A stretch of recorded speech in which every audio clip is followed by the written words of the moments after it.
So good day mga bro, no. So ito yung 75 gallon natin na sinet up.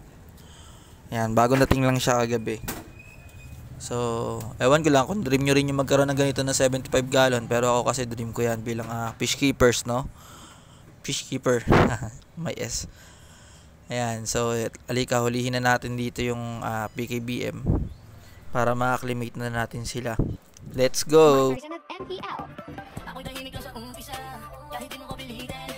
Malasing mo lang ako agad sa sama, kahit di mo ko akitin. Anong kabalayan mo ang gusto ko tigilan? Mamaya na ba di mo na ko mahira kasi alam mo naman di ba, malibog pag lasing, malibog pag lasing.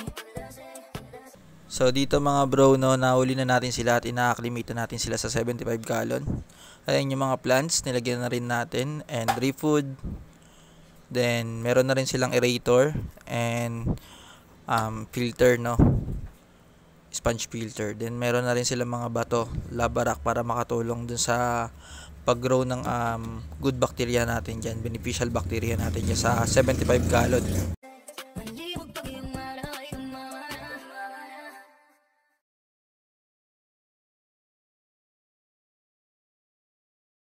So dito papakawalan na natin sila kasi na-acclimate na natin sila eh. Mga bro, napakaalaga ng acclimation, no, kung nag-aalaga kayo ng kahit na ano na naninirahan sa tubig. Napakaalaga po ng acclimation. So wag kayong mainip. Gusto kita seryoso, kasi kailangan ko ng iyong pagmamahal. Gusto ito tapos magtatagal. Ako piliin mo, di ka masasakal. Tapos tuwing gabi lagi ka pang pagdarasal, kasi kailangan ko ng iyong pagmamahal. Gusto ito tapos magtatagal. Ako piliin.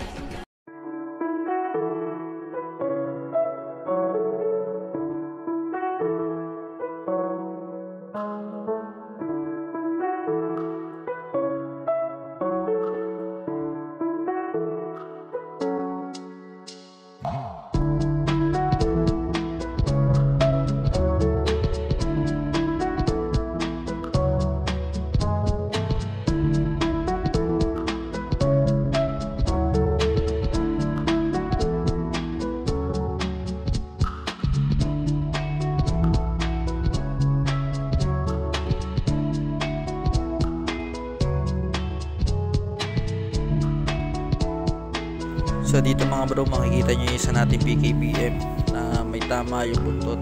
At tingin ko dyan na nahuli siya ng crayfish natin, no. Yan, kaya dapat di sila masyadong natutulog sa ilalim. So bali 4 yung crayfish natin dito na nakalagay. Isang lalaki, 3 babae. Yan, sana dumami sila.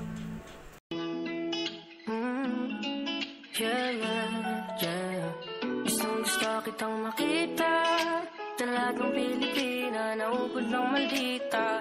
Ibang iba sa nakikita, sa taglay mong ganda, nung unang kita ko ay nahalina.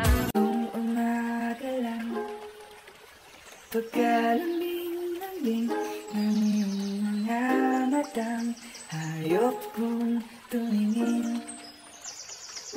Nitong umaga lang, pagkagaling-galing ng simpang walang. So mga bro, ito yung finished product natin, no. Yan, ganyan lang siya simple. Thank you, palike na lang din, at happy fish keeping sa lahat mga bro.